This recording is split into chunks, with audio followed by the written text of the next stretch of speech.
پھولے پھلے اس بزم میں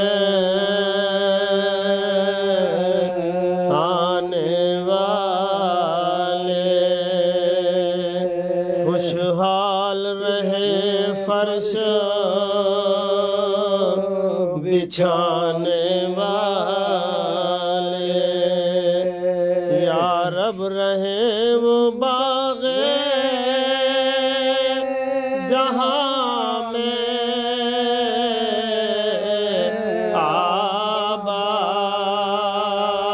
آباد، سرور پہ جو ہے اشک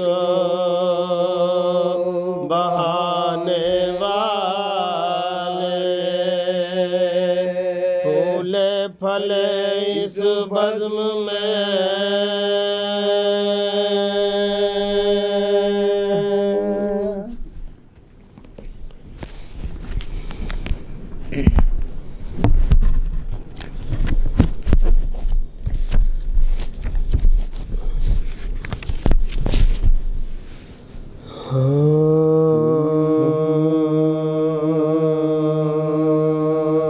سلام کے چہر سے مت فرمائیں گے۔ یوں تو ہمیشہ پردے کے اندر ہے فاطمہ، یوں تو ہمیشہ پردے کے اندر ہے فاطمہ، یوں تو ہمیشہ پردے کے اندر ہے فاطمہ، لیکن حد خیال سے باہر ہے فاطمہ، یوں تو ہمیشہ پردے کے اندر ہے فاطمہ، حوا ہو آسیہ ہو کہ مریم سی پاک باز، ان سب کے درمیان پیمبر ہے فاطمہ،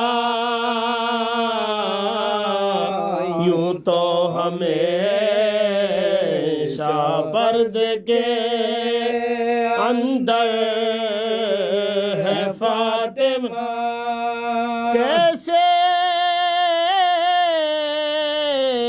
حد خیال و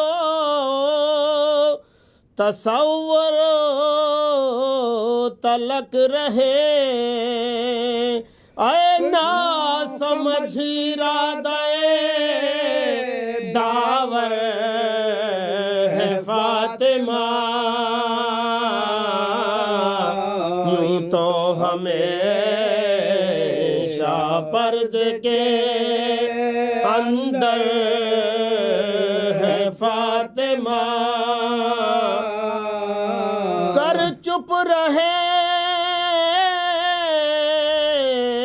مشیت پروردگار ہے،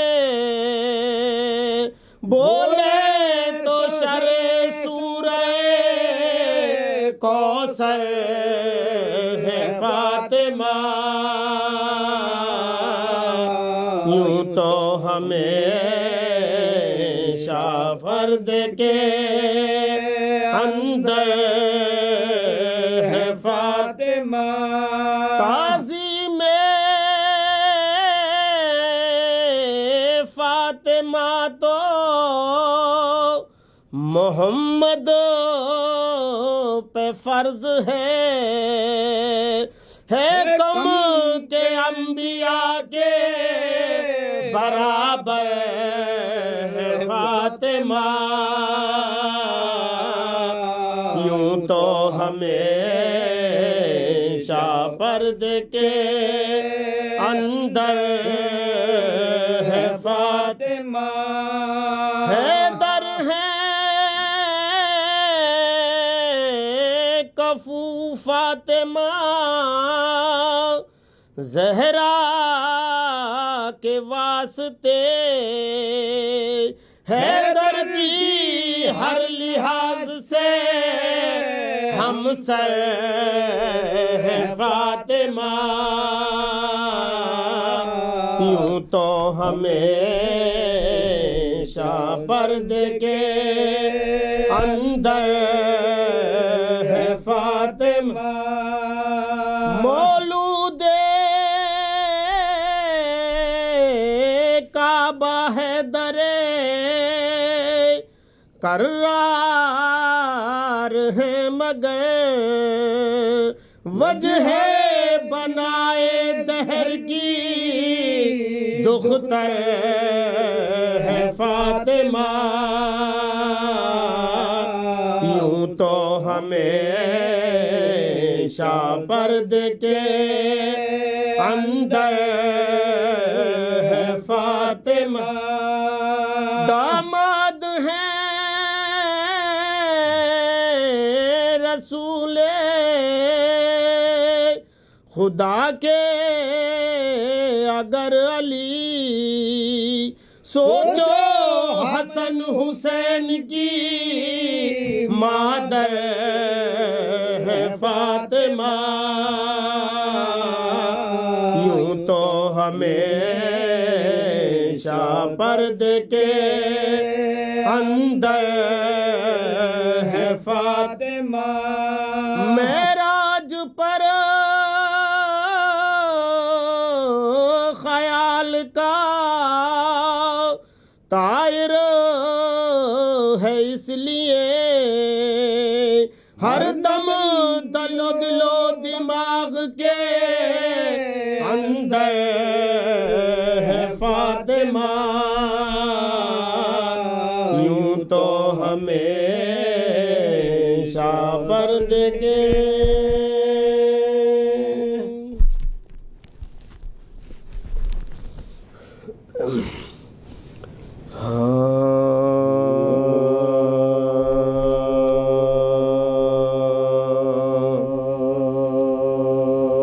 سفر سے جب کہ نا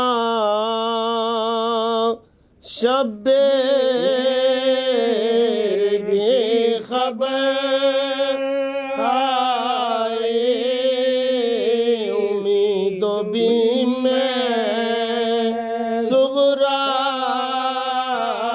چچا کے گھر آئے، محمد حنفی نے کہا کدھر آئے، وہ رو کے بولے نہ بتا امید پر آئے، چچا بتاؤ تو کس طرح دل کو چین آئے، نہ بھائی آئے نہ خط آیا نہ حسین آئے، یہ کہہ کے ان کا قلم دان وہ اٹھا لائے اور التماس کیا حسین کے بھائی، مجھے تو ہے نہ توانا اور نہ بینائی، بھتیجی آپ کو تکلیف دینے آئے، میری طرف سے رقم ایک عرض داشت کرو، مگر کوئی نہ دقیقہ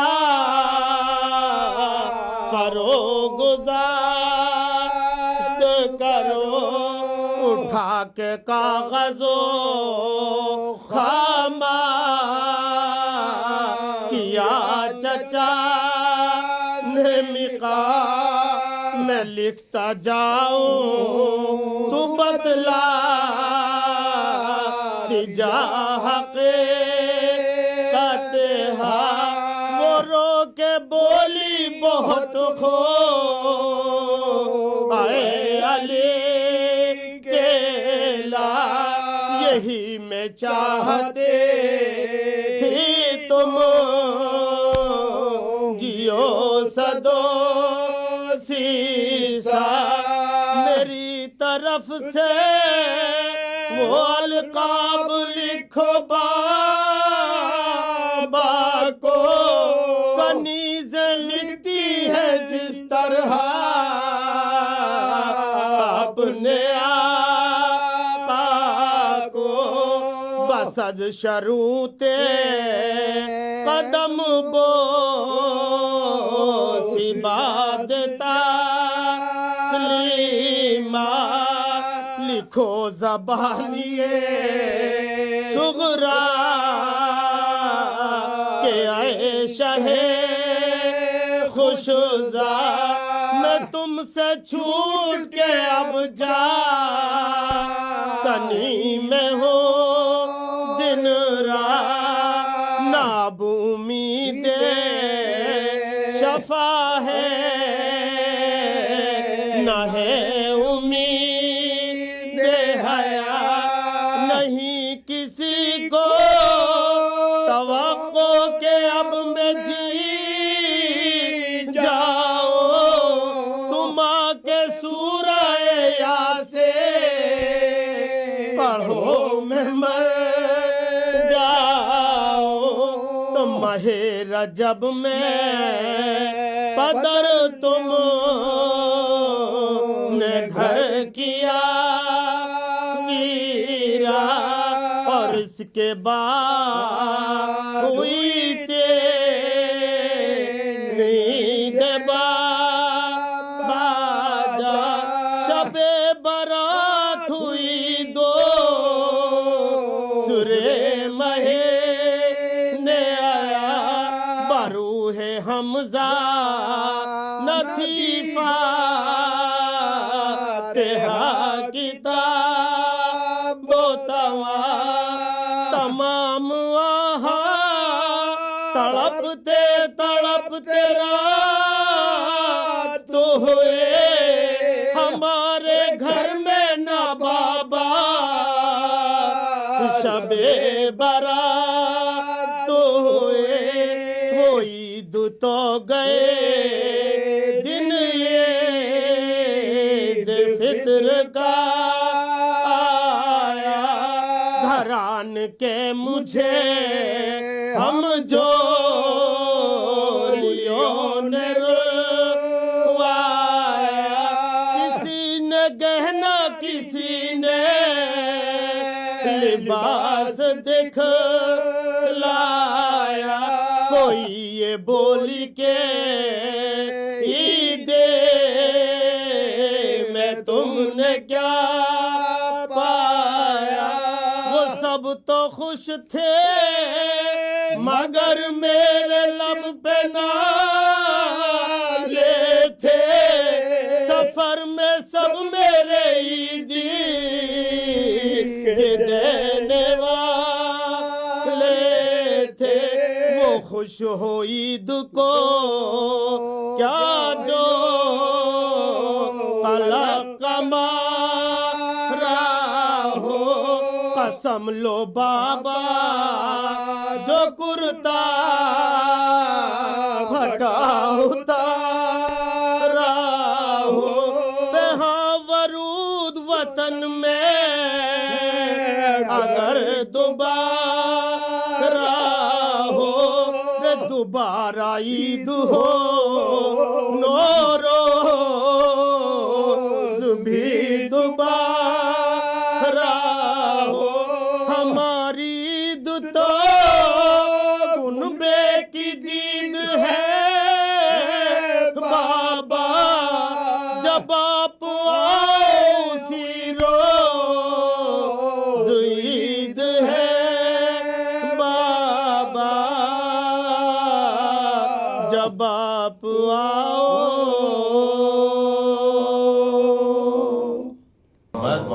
آل محمد۔ فاتحہ۔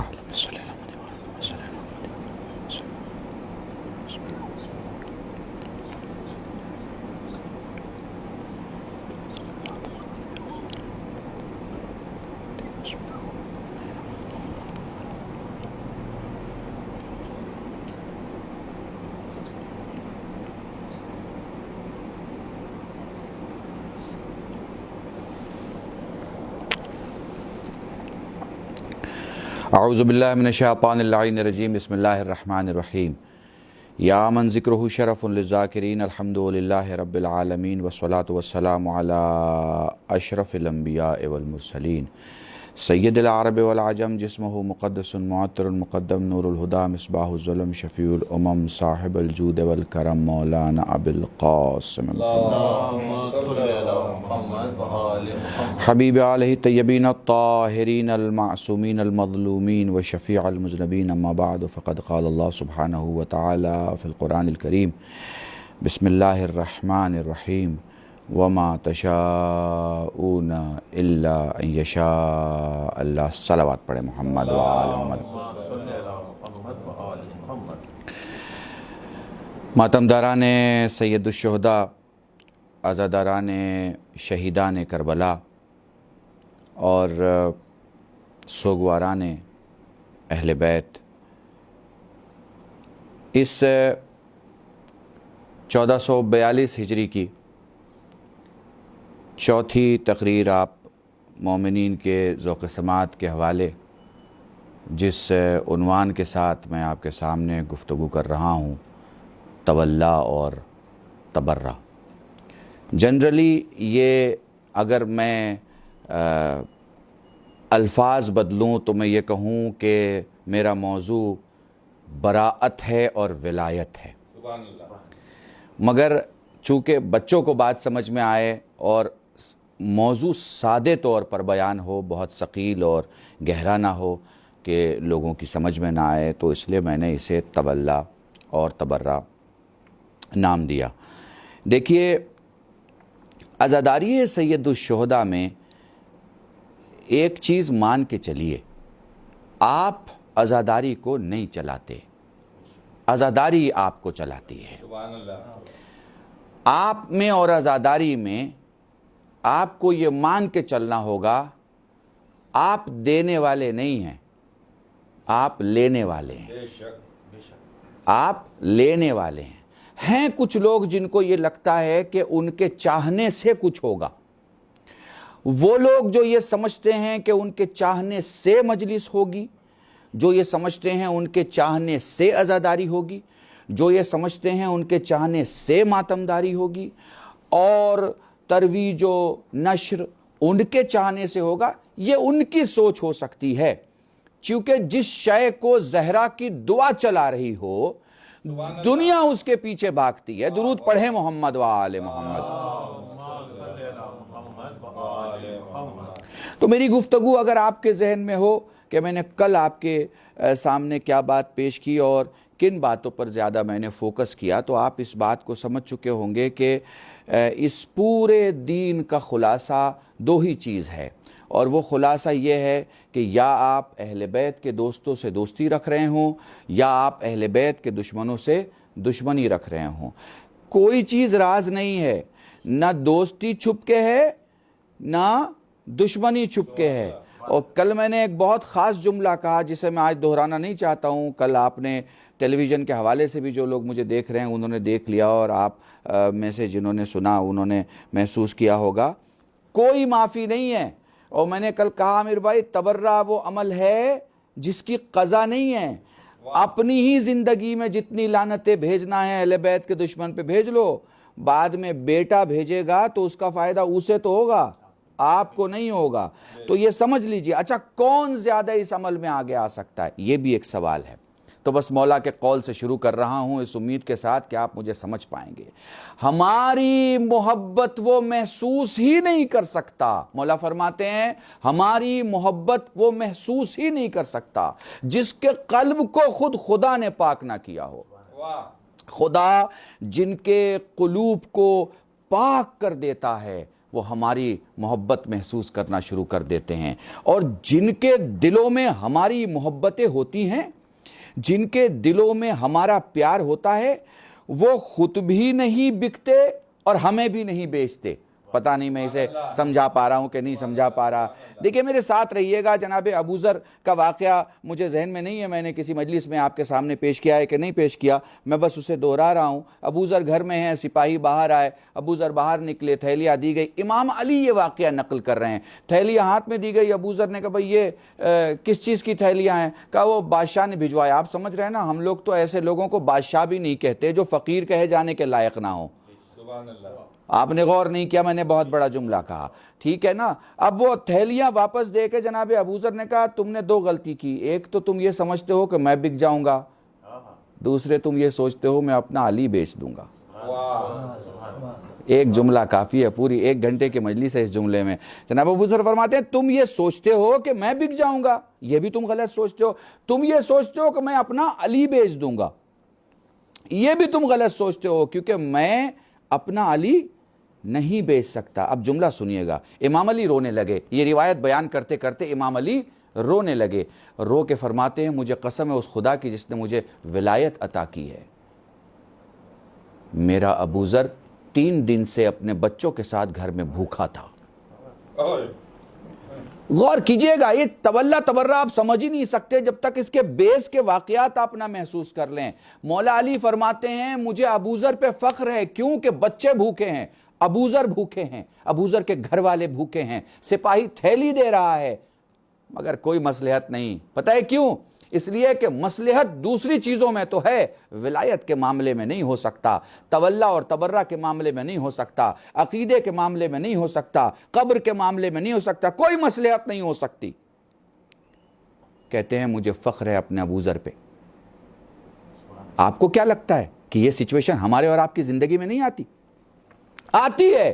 کہیں آپ کو گھنٹوں کے لیے خریدا جاتا ہے, کہیں آپ کو دن کے لیے خریدا جاتا ہے, کہیں آپ کو 24 گھنٹے کے لیے خریدا جاتا ہے, کہیں آپ کو 1 مہینے کے لیے خریدا جاتا ہے, کہیں آپ کا کانٹریکٹ 1 سال کے لیے ہوتا ہے. یاد رکھیے گا 2 گھنٹے ہوں یا 2 سال, 2 سال ہوں یا 20 سال, اپنے کاموں میں جب روٹی سامنے آئے تو یہ یاد رکھیے گا کہ یہ روٹی میں نے اپنے گھنٹوں کو بیچ کے لی ہے یا علی کو بیچ کے لی ہے.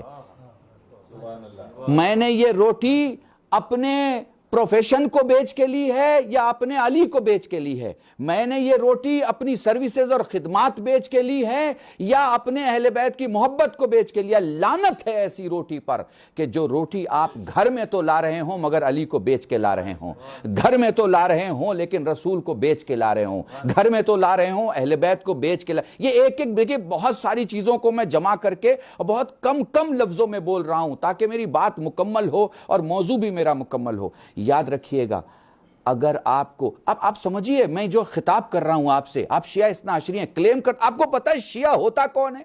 آپ سمجھتے ہیں شیعہ ہوتا کون ہے؟ آپ کو لگتا ہے شین یہ عین چھوٹی ہے لکھ دیا شیعہ بن گیا. کہہ دے کوئی کہ میں 12 امام کو مانتا ہوں شیعہ ہو گیا, کہہ دے کوئی کہ میں 14 معصوم کو مانتا ہوں شیعہ ہو گیا, کسی کو 10 نوحے یاد ہیں, 4 مرثیے یاد ہیں, شیعہ ہو گیا. کوئی میری طرح مجلس پڑھنے لگے, سننے لگے, آپ کی طرح شیعہ ہو گیا. نہیں بھائی, میرے مولا فرماتے ہیں میں اپنے بابا کے ساتھ گھر سے نکلا ہی تھا کہ مسجد رسول اور رسول کے روضے کے پاس ہم نے دیکھا کہ ایک گروہ آیا ہے اور میرے بابا نے اسے دیکھتے ہی کہا کہ تمہاری خوشبو محسوس کرتے ہی ہمیں ایسا لگتا ہے کہ ہم زمین پہ نہیں اس جگہ پر ہیں جہاں ہماری اور تمہاری ملاقات ہو چکی ہے. پتہ نہیں میں آپ کو سمجھا پا رہا ہوں کہ نہیں سمجھا پا رہا ہوں. میرے مولا فرماتے ہیں کہ میرے بابا نے میری کلائی تھام کے کہا بیٹا یہ میرے شیعہ ہیں, اور مجھے معلوم تھا کہ میرے بابا مسکرا کے کچھ کہنا چاہتے ہیں کہ میرے بابا نے اس گروہ کو دیکھ کے کہا میرے قریب آؤ کہ تمہاری پسلیوں سے, تمہارے بازوؤں سے جو خوشبو آتی ہے اسے ہم محسوس کرتے ہیں, اور یہ نہیں کہ تم پاس ہوتے ہو تب تمہیں محسوس کرتے ہیں, تم دور بھی ہوتے ہو تب بھی تمہیں محسوس کرتے ہیں. اور پھر ایک جملہ فرماتے ہیں قسم خدا کی اس مجلس میں اگر کسی ایک نے بھی اس کی عزت محسوس کر لی تو میں سمجھوں گا میں نے پورا عشرہ پڑھ لیا. فرماتے ہیں کہ تمہیں معلوم ہے کہ ہر چیز کا ایک سردار ہوتا ہے اور ہر چیز کا ایک امام ہوتا ہے. تمہیں معلوم ہے زمین کا امام کون ہے؟ جنرلی ہم سے کوئی پوچھا جائے تو ہم کہہ دیں گے بھئی زمین کا امام ہمارا امام ہے, لیکن امام کیا کہہ رہا ہے وہ سنیے. امام فرماتے تمہیں پتہ ہے زمین کا امام کون ہے؟ تو مولا فرماتے کہ وہاں کچھ لوگ موجود تھے, ان کا سید و سردار آپ بتائیں زمین کا امام کون ہے؟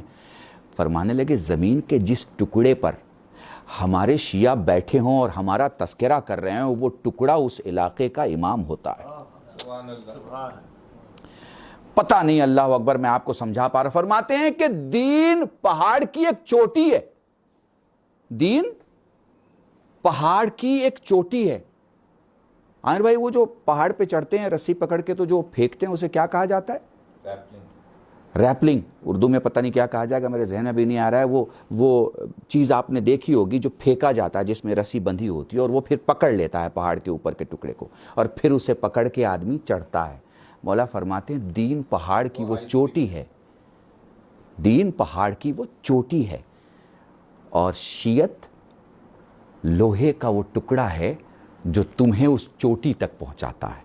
پتہ نہیں, میں محسوس کرا پا رہا ہوں آپ کو نہیں. وہ جو چوٹی ہے نا اس تک پہنچنے کے لیے شیعت وہ آلہ ہے, شیعت وہ ٹکڑا ہے جس کو پھینکو وہ اپنی جگہ پہ نصب ہو جائے گی اور اس کے بعد پکڑتے ہوئے تم چڑھو گے تو تم ہی وہ ہوگے جو ابوذر کہے جاؤ گے, تم ہی وہ ہوگے جو مقداد کہے جاؤ گے, تم ہی وہ ہوگے جو سلمان کہے جاؤ گے. اہل بیت کو سمجھنے کی بہت سارے لوگ ہیں. دیکھیے دو قسم کے لوگوں سے میں پریشان ہوں. ایک ان سے بھی پریشان ہوں جو یہ کہتے ہیں کہ اہل بیت کے دشمنوں کی چرچا کرنے کی کیا ضرورت ہے, تعریف کر لی جائے اہل بیت کی. اور میں ان سے بھی پریشان ہوں جو اہل بیت کو سمجھ بیٹھے ہیں. بھائی جب ابوذر کے سمجھ میں نہیں آ رہا ہے تو آپ کے سمجھ میں کیسے آئے گا؟ بھائی جب مقداد کے سمجھ میں نہیں آ رہا ہے تو آپ کے سمجھ میں کیسے آ جائے گا؟ تو میں گفتگو کر رہا تھا آپ سے کہ حکمت اور حکمت سے نکلی ہوئی مصلحت کا استعمال ہر جگہ ہو سکتا ہے, ہر جگہ. اہل بیت کے یہاں کوئی مصلحت نہیں ہے. کسی نے معذاللہ آپ کے سامنے اہل بیت کے خلاف کوئی جملہ کہا, آپ چپ چاپ بیٹھے ہوئے ہیں. کاہے کی مصلحت ہے؟ براعت کا اظہار کیجیے. اگر ہاتھ کٹے ہوئے نہیں ہیں تو اٹھ جانا چاہیے, اگر زبان کٹی ہوئی نہیں ہے تو آواز نکلنی چاہیے, اگر دل کی دھڑکن چل رہی ہے تو بولنا چاہیے اور کہنا چاہیے کہ میں آپ کی بات سے متفق نہیں ہوں, براعت کرتا ہوں. یاد رکھیے گا یہی براعت ہے جو آپ کو جنت تک لے جائے گی. یاد رکھیے گا تولا اور تبرہ میں ایک ہی فرق ہے. تولا خدا کے نزدیک پہنچاتی ہے اور تبرہ آپ کو مولا کے نزدیک پہنچاتا ہے. درود پڑھے محمد وآل اللہم صلی علی محمد وآل محمد. یاد رکھیے گا. اور جب آپ اس راستے میں آگے نکلتے ہیں تو پھر وہ شہر ملتا ہے جو شہر علم ہے. اہل بیت معذاللہ ثم معذاللہ اندھیرے کا گھر نہیں ہے, اہل بیت انجالے کا گھر ہے. اہل بیت معذاللہ جہالت کا گھر نہیں ہے, اہل بیت علم کا گھر ہے. اور شاید اسی لیے پیغمبر خدا نے صاف جملہ کہا ہے, انا مدینۃ العلم و علی بابھا, میں شہر علم ہوں اور علی اس کے دروازہ ہیں. یہیں تک نہیں کہا, میں حکمت کا شہر ہوں اور علی اس کے دروازہ ہیں. یہ علم کے ساتھ حکمت کا نام کیوں استعمال کر رہے ہیں؟ جب علم میں سب آ گیا تو حکمت کی ضرورت کہاں سے آن پڑی؟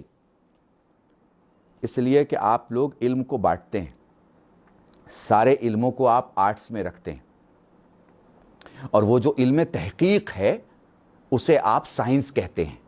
اسی سائنس کو عربی میں حکمت کہا جاتا ہے. یُؤْتِی الحکمت من یشاء ومن یؤت الحکمت فقد اوتی خیرا کثیرا. اللہ نے جسے حکمت عطا کر دی اسے خیر کثیر مل گیا. لقمان کا نام حکمت سے جڑا ہوا ہے. آپ نے سنا ہوگا لقمان جب نکلتے تھے تو پیڑ پودے خود ہی بتاتے تھے کہ وہ کس بیماری کے علاج ہیں. میں نے ایک سال آپ سے ایک جملہ کہا کہ ٹھیک ہے وہ لقمان بہت بڑے حکیم تھے مگر وہ علاج انسانوں کا کرتے تھے, فرشتے کا نہیں. سبحان اللہ. یہ اہل بیت کا دروازہ ہے, یہاں انسانوں کو بھی ملتا ہے اور فرشتوں کو بھی ملتا ہے. درود پڑھیں محمد وآل محمد اللہم صلی علی محمد. دیکھیے خیر کثیر, اب اس خیر کثیر کو سمجھیے. شاید آپ کو میں ایک چھوٹی سی مثال دوں, شاید آپ سمجھ لیں. دیکھیے پہلے ایک ڈاکٹر اسپتال اور آرگنائزیشن سے چھوٹا ہوتا تھا. اسپتال بلاتا تھا ڈاکٹر کو تو ڈاکٹر بھاگتا چلا آتا تھا. آپ متفق ہیں میری بات سے؟ ڈاکٹر اپنی آرگنائزیشن سے چھوٹا ہوتا تھا. اس کورونا نے بتایا کہ ڈاکٹر کتنا بڑا ہے. ذرا اس ڈاکٹر کی عظمت اور عزت کے سفر کو دیکھیے گا. پہلے اسپتال بلاتا تھا, ڈاکٹر چھوٹا, اسپتال اور آرگنائزیشن بڑا. کورونا کے بعد یہ ہوا کہ ڈاکٹر اتنا بڑا ہوا کہ حکومت چھوٹی ہو گئی، ڈاکٹر بڑا ہو گیا. حکومت نہیں، دنیا چھوٹی ہو گئی اور ڈاکٹر بڑا ہو گیا. اسے بھی چھوڑ دیجئے، آپ کی مرجعیت نے کہا صاحب آپ ہی مرجع ہو اس وقت، ہم اس معاملے میں کچھ نہیں بولیں گے. یہ معاملہ آپ کا ہے، یہ صحت کا معاملہ ہے، زندگی کا معاملہ ہے، جان کا معاملہ ہے. ہمیں یہاں کچھ نہیں بولنا، ہمیں آپ کو ماننا ہے. کیوں؟ اس لیے کہ ہمارے مراجع کو معلوم ہے کہ جب زندگی کے مسائل ہوتے ہیں تو ہمارے اماموں نے جو سیرت پیش کی، موسیٰ جیسا نبی کہہ رہا ہے کہ میرے دانے کا علاج، اور اللہ کہہ رہا ہے جاؤ بازو کے حکیم سے بات کر لینا، جو دوا ملے اسے کھا لینا، تمہارا دانہ ٹھیک ہو جائے گا. علی جیسا امام، مشکل کشائے کل. طبیب کیوں آ رہا ہے بھائی؟ کیوں آ رہا ہے طبیب؟ اور طبیب کیوں ایڈوائز کر رہا ہے؟ اس کا مطلب کہ ہمارے یہاں یہ ایڈوائز کی گئی ہے کہ جو جس فن کا ماہر ہو اس سے استفادہ کیا جائے. سمجھ رہے ہیں میری بات کو؟ ورنہ کیا تھا، ہمارے مرجع آرام سے ایک دعا نکالتے اور لکھ دیتے کہ بھیا یہ دعا آپ پڑھ لیجئے، آپ کا کورونا ٹھیک ہو جائے گا.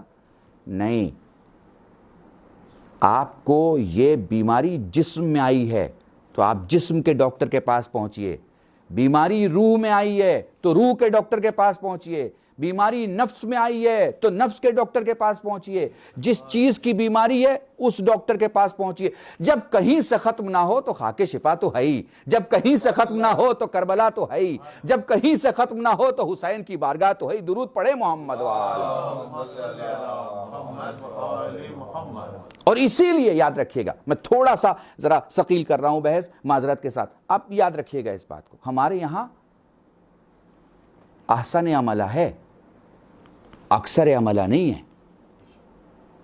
میں قرآن کی آیت آپ کے سامنے ہے کہ اللہ نے موت اور حیات کو نہیں پیدا کیا مگر اس لیے کہ وہ یہ دیکھ سکے کہ آپ کتنے اچھے طرح سے کام کرنے والے ہیں.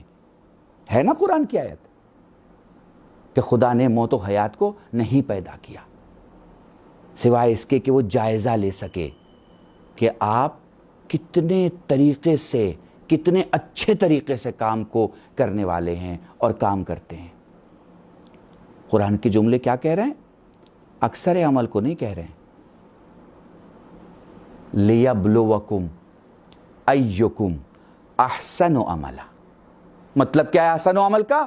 احسن عمل کا مطلب سیدھا سیدھا ہے کہ آپ کو کام کرنا ہے تو آپ کو احسن عمل کرنا ہے. اکثر عمل نہیں، یعنی بہت ساری نمازیں نہیں پڑھنی ہیں مگر جو 17 ہے وہ ٹھیک سے پڑھنی ہے. بہت سارے کام نہیں کرنے ہیں مگر جتنے کرنے ہیں اچھی طرح سے کرنے ہیں. اب اسی ایک فلسفی کو قرآن کے پکڑ لیجئے. اگر اسی ایک فلسفی کو قرآن نے پکڑ لیا تو زندگی میں، قرآن کے اسی ایک فلسفی کو عوام نے پکڑ لیا تو زندگی کے کسی جگہ پر اسے شرمندگی نہیں اٹھانی پڑے گی. بہت سی جگہ پہ بہت سارے کالجز کھلے ہوئے ہیں، بہت سارے لوگ پڑھ رہے ہیں، پڑھے جا رہے ہیں، لوگ پڑھ رہے ہیں، نمبر آئے نہ آئے، پاس ہونا ہو، لیکن پڑھ رہے ہیں. یہ کیا ہے صاحب؟ یہ کثرت کے ساتھ عمل ہو رہا ہے، خوبصورتی کے ساتھ نہیں. اس لیے طالب علم بن رہے ہیں مگر ایسے بن رہے ہیں جو انٹرویو میں فیل بھی ہو رہے ہیں. اب ایک جملہ کہہ رہا ہوں اس لیے کہ انجینئر بن گئے ایسے ہی پڑھ کے تو پھر جو پل بنے گا وہ ٹوٹے گا. انجینئر بن گئے ایسے ہی تو جو ایئرپورٹ پہ حادثے ہوں گے وہ ہوں گے. انجینئر اور ڈاکٹر بن گئے ایسے ہی تو جو حادثے میڈیکل سائنس میں ہو رہے وہ ہوں گے. مگر اگر آپ نے قرآن کو فالو کیا اور اچھی طریقے سے فالو کیا تو عمل ہوگا اور مضبوطی کے ساتھ ہوگا. اور جب مضبوطی کے ساتھ عمل ہوگا تو پھر اگر میڈیکل سائنس میں جائیے گا تو اچھا ڈاکٹر ہوگا، علم کے میدان میں آئیے گا تو اچھا عالم ہوگا، ممبر پہ آئے گا تو اچھا خطیب ہوگا، مذہبی ہوگا، دیندار ہوگا تو اچھا انسان ہوگا. تو جو سماج ہے اگر وہ قرآن کو فالو کرنے لگے تو پھر جو کوئی بھی بنے گا، جو کوئی بھی آئے گا وہ اچھا ہوگا، سب سے اچھا ہوگا. اور جب یہ سب سے اچھا ہوتا ہے، انہی سب سے اچھے میں ہی اگر آپ ڈھونڈیں گے تو کوئی علی والا ملے گا، کوئی حسن والا ملے گا، کوئی حسین والا ملے گا. کیونکہ یہ ممکنات میں سے نہیں کہ کوئی اچھا ہو اور مولائی نہ ہو. درود پڑھیں محمد وآل محمد. یہ ممکنات میں سے نہیں ہے. آپ کو شیعہ اثناعشری ہونا ہے، مولائی ہونا ہے. آپ کیا سمجھتے ہیں کہ آپ ایسے ہی ہو جائیں گے؟ کلمہ پڑھ لیا آپ نے، علی ولی اللہ کہہ دیا آپ ہو گئے؟ آپ کو سمجھنا ہے اور ہر چیز کو اچھے انداز. آپ دیکھیے اس وقت ہندوستان کی حالت دیکھ لیجئے, آپ دیکھ لیجئے کہ کیا کنڈیشن ہے. ہم کثرت کو عبادت سمجھ رہے ہیں, کثرت عبادت نہیں ہے. ہم بھیڑ کو عبادت سمجھ رہے ہیں, بھیڑ عبادت نہیں ہے. میں نے کل کی مجلس میں ایک جملہ کہا کہ 1 کروڑ روپیہ اگر آپ کے پاس ہے, وہ 1 کروڑ روپے ایک جگہ ہو یا 10 روم میں بکھرا ہوا ہو, 1 کروڑ ہے. عزاداری آپ ایک جگہ جمع ہو کے کر رہے ہوں یا بکھر کے کر رہے ہوں, عزاداری ہے. کیونکہ عزاداری میں 3 چیز بہت امپورٹنٹ ہے. ایک آپ کی نیت, دوسرے حسین کا ذکر, تیسرے آپ کے آنسو. اور ہر چیز کا انتظام ہے. نیت آپ کی اچھی ہو ہی نہیں سکتی اگر نسل اچھی نہیں ہے. بہت بڑا جملہ میں نے آپ سے کہا. نیت آپ کی اچھی ہو ہی نہیں سکتی اگر نسل اچھی نہیں ہے. ایک چیز کی ذمہ داری ہے آپ کی, بس نیت اچھی ہو.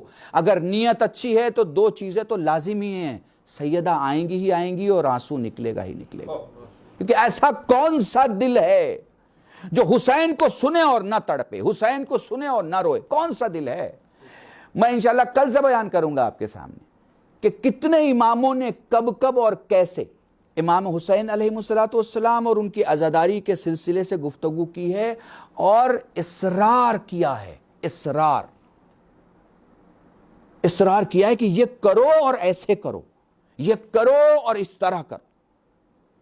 ہر ایک امام نے اپنے زمانے میں, ہر ایک امام نے, چاہے وہ سیاہ لباس ہو, چاہے وہ نہ ہنسنا ہو, چاہے وہ غم و اندوہ ہو, چاہے وہ نظر و نیاز کا انتظام ہو, چاہے وہ ذکر مولا کا انتظام ہو, تہذیب ازا کی جتنی چیزیں ہیں ہمیں کسی بڑے بوڑھے نے نہیں سکھائی ہیں, یہ اہل بیت کی سکھائی ہوئی چیز ہے جو سلسلے سے آ رہی ہے. اسے چھوڑا نہیں جا سکتا کہ دادا کیا کرتے تھے ہم نہیں کریں گے. نہیں, یہ سجاد کیا کرتے تھے آپ کو کرنا پڑے گا, یہ باقر کیا کرتے تھے آپ کو کرنا پڑے گا, یہ جعفر صادق کیا کرتے تھے آپ کو کرنا پڑے گا, یہ موسی کاظم کیا کرتے تھے آپ کو کرنا پڑے گا. آپ کے وقت کا امام کرتا ہے جو گھٹنے کے بل کربلا میں کھڑا رہتا ہے.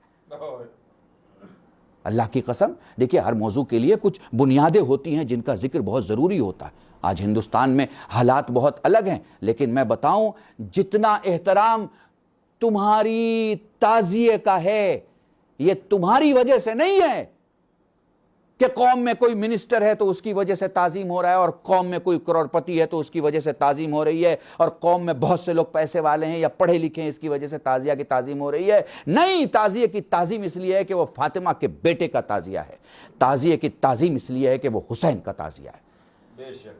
اور کاظم بھائی, مسلمانوں نے تعزیہ رسول کی نہیں بنائی, مسلمانوں نے, شاکر بھائی, مسلمانوں نے تعزیہ رسول کی نہیں بنائی, شیعوں نے امام علی کی تعزیہ نہیں بنائی, امام حسن کی تعزیہ نہیں ہے, تعزیہ صرف حسین کی ہے. اور یاد رکھیے حکومتیں بند ہو جائیں گی, تعزیہ نہیں بند ہو سکتا, اس لیے کہ حکومتوں کا سلسلہ ووٹوں سے ہے, تعزیہ کا سلسلہ انسانیت سے ہے. سبحان اللہ. ووٹ بکتے ہیں, انسانیت نہیں بکا کرتی. جب تک انسان کو بیدار تو ہو لینے دو, ہر قوم پکارے گی ہمارے ہیں حسین. اللہ کی قسم ہر جگہ معصوم نے. میں آپ کو کیسے سمجھاؤں, اب پتہ نہیں, بہت ایک علمی شے پیش کرنا چاہ رہا ہوں آپ کے سامنے, اگر آپ محسوس کر سکے تو بتائیے گا. دیکھیے جس طرح امام علی کے بارے میں, جس طرح امام علی کے سلسلے سے رسول نے ہر جگہ دکھایا کہ علی کون ہے, ہر جگہ دکھایا. ارے بھائی مسجد میں بلا رہے ہوں گے تو کیا لوگ نہیں دیکھ رہے ہوں گے؟ ارے بھائی میدان میں بھیج رہے ہوں گے تو کیا کوئی لوگ نہیں دیکھ رہے ہوں گے؟ میدان سے جنگ جیت کے آ رہے ہوں گے اور رسول پیشانی چوم رہے ہوں گے تو کیا لوگ نہیں دیکھ رہے ہوں گے؟ ارے اپنے کاندھے پہ چڑھا رہے ہوں گے تو کیا لوگ نہیں دیکھ رہے ہوں گے؟ بستر پہ سلا رہے ہوں گے تو کیا لوگ نہیں دیکھ رہے ہوں گے؟ بھائی جب کسی نے نہیں بھی دیکھا نئے پرانے نے تو اس نے اس دن تو دیکھ ہی لیا ہوگا جس دن من کنت مولا ہو فہذا علی مولا کی آواز بلند کی. بالکل جس طرح سے رسول خدا نے علی مرتضیٰ کو پوری امت کو دکھایا, اسی طرح سے علی مرتضیٰ نے حسین کے سلسلے سے وہی شان, وہی بات آگے, میرا حسین, میرا حسین, میرا بیٹا نہیں, رسول کا بیٹا, رسول کا بیٹا, رسول کا بیٹا. اور ایک مقام پہ آپ جانتے ہیں کہ میرے مولا نے کیا کہا امام حسین کے سلسلے سے, جنگ کے وقت جب دوسرے بیٹے نے کہا کہ بابا میں ابھی تھک کے آیا ہوں, آپ بھیا حسین کو کہہ سکتے ہیں کہ وہ چلے جائیں. آقا حسین کو کہہ سکتے ہیں. کہا بیٹا تم میرے بیٹے ہو, وہ رسول کے بیٹے. اس سے انداز لگائیے آپ, اس سے آپ انداز لگائیے کہ کیا معیار ہے حسین کا. اور میں آپ کو یہ صرف خطابت نہیں ہے, میں آپ کو دلیل میں پورا واقعہ سنا دیتا ہوں. بھائی مولا ایک پوری فوج کو لے کے مدائن سے ایک جنگل کی طرف جا رہے ہیں اور داخل ہوئے ہیں ایک میدان میں. ذرا اس واقعے کو غور سنیے گا بھائی. داخل ہوئے ہیں ایک میدان میں, اور میں نے ایسا دوسرا واقعہ تاریخ میں نہیں دیکھا. داخل ہوئے ہیں ایک میدان میں, جیسے ہی میدان میں داخل ہوئے ہیں ویسے ہی لوگوں نے کہا کہ مولا یہاں تو نہ رہنے کی جگہ ہے, کچھ بھی, مطلب ایک دم سنسان معاملہ ہے, جنگل ریگستان والا معاملہ ہے, اور ڈر بھی لگ رہا ہے, خوف بھی یہاں لگ رہا ہے. تو کہا کہ یہاں خیمے لگا دیے جائیں. خیمے لگا دیے گئے. مولا گئے ہیں اور بہت سی جگہوں کو دیکھا ہے, اور جہاں جہاں کچھ چیزیں ان کو لگی ہیں, محسوس ہوئی, وہاں بیٹھ کے انہوں نے تلاوت کی, اور اس کے بعد کھڑے ہوئے کہ رات کو یہی رکنا ہے. لوگ پریشان کہ یہاں تو ٹھہرنے کی جگہ دن میں نہیں تھی, یہاں رات کو کیسے رکیں گے. خیر رات کو روک دیا ہے ساری فوج کو, سارے قافلے کو. دوسرے دن صبح کو سارے پریشان کہ مولا اگر یہاں رک گئے تو کھانا نہیں, پانی نہیں, پریشان ہو جائیں گے, اتنی بھیڑ ساتھ میں چل رہی ہے. تو کہا میرا حسین کہاں ہے, میرا حسین کہا, ذرا حسین کو بلائے. امام حسین بلائے گئے. امام حسین کھڑے ہو گئے. اچھا, جو کتابوں میں لکھا ہے وہ الفاظ میں نقل کر رہا ہوں. امام حسین کا طریقہ ہوتا تھا کہ امام علی جب بلاتے تھے تو اس وقت تک کھڑے رہتے تھے جب تک خود مولا بولتے نہیں تھے, جب تک امام علی خود گفتگو نہیں کرتے تھے. امام حسین خاموش کھڑے رہتے تھے. جناب کمیل موجود تھے. کمیل علی سے کہتے ہیں مولا حسین آ گئے. امام کہتے ہیں بیٹا انہیں بھوک کا خطرہ ہے اور پیاس کی شدت ہے, پانی اور کھانے کا انتظام کرو. جنگل ہے, بیابان ہے, سنسان علاقہ ہے, فوج رکی ہوئی ہے. امام علی امام حسین سے کہہ رہے ہیں کھانے کا انتظام کرو. امام حسین کے ہاتھ میں ایک عصا تھا, آپ نے وہ عصا زمین میں گاڑ دیا. زمین میں گاڑتے ہی وہ عصا ایک بڑا درخت بن گیا. اور کتنا درخت, کتنا بڑا درخت, اتنا بڑا درخت کہ اس کی شاخیں پوری فوج کے سروں پہ چھا گئیں. انداز لگائیے آپ, جو فوج ہے اس کے سروں پہ شاخیں چھا گئیں اور ان میں پھل آ گئے. اور علماء کہتے ہیں ایک پھل نہیں, جس کو جو پسند ہو. بھئی ایک درخت میں تو ایک ہی پھل ہوتا ہے نا, بھئی آم کا ہو تو آم ہوگا, اس میں امرود تھوڑی ہوگا. مگر جس کو جو پسند ہو, ایک شاخ پہ کئی پھل. یہی تو اہل بیت کا کمال ہے. سبحان اللہ. ایک شاخ پہ کئی پھل اگے. اور امام نے زمین کی طرف دیکھا, زمین میں چشمہ نکلا. اب ذرا غور سے سنیے گا اور محسوس کیجئے گا کہ اہل بیت کی عظمت کیا ہے. ہم کیوں اور تولا اور تبرہ کو امپورٹنس دیتے ہیں. امام نے نیچے دیکھا, چشمہ نکلا, پانی نکلا, سب نے کھایا اور پانی سے سیراب ہوئے. امام نے کہا, امام علی نے کہا چلو اب چلتے ہیں, وقت ہو گیا ہے. باپ بیٹے دونوں چلنے لگے. امام علی رونے لگے. اور چلنے کے ساتھ ساتھ علماء کہتے ہیں معجزہ, ایک دوسرا معجزہ یہ ہوا کہ جیسے جیسے امام چل رہے تھے ویسے ویسے وہ درخت چل رہا تھا. درخت چل رہا تھا, پانی کا علاقہ چل رہا تھا. اب یہ سارے تکبیر کی آواز بلند کر رہے تھے, اللہ اکبر اللہ اکبر. چاروں طرف سے صدائے تکبیر تھی اور علی رو رہے تھے. کسی نے علی کے کان میں آ کے کہا مولا کیوں گریہ کر رہے ہیں؟ کہا اس لیے گریہ کر رہا ہوں کہ مجھے کسی وقت کے بارے میں اور کسی آنے والے وقت کے بارے میں اور حالات کے بارے میں علم ہے کہ جو میرے حسین کے لیے بہت سخت ہوگا. اور پلٹ کے امام حسین نے بابا کو دیکھا تو فرماتے ہیں حسین بیٹا میرے لال تمہیں پتا ہے میں یہ کیوں کر رہا ہوں؟ اس لیے کر رہا ہوں کہ ان لوگوں میں بہت سارے کوفی ہیں. ان لوگوں میں جو بھیڑ ہے, جو فوج ہے, اس میں بہت سارے کوفی ہیں. میں چاہتا ہوں کہ یہ کوفی تمہارے ہاتھ سے کھا لیں اور پی لیں, تاکہ کوئی بھی ان میں ایسا تو ہو جو تیرا مددگار ہو سکے, کوئی بھی ان میں ایسا تو ہو جو تجھے وقت پہ کام آ سکے. یہ اہل بیت ہیں, یہاں پر کوئی سمجھوتا نہیں ہے. محبت ہے تو محبت ہے. یہ نہیں کہ صاحب ہمارے 12 امام ہیں, اچھا آپ کے بھی فلاں ہیں, چلیے ہم بھی ملا کے مان لیتے ہیں. بھائی ملا کے ہمارے یہاں کچھ نہیں ہوتا. نہ ہمارے یہاں ملا کے مولوی ہوتا ہے, نہ ملا کے مولا ہوتا ہے. درود پڑھے محمد وآل محمد. آپ بتائیے مجھے, کوئی فیروزہ دکھائیے جس میں عقیق ہو, کوئی عقیق دکھائیے جس میں فیروزہ ہو,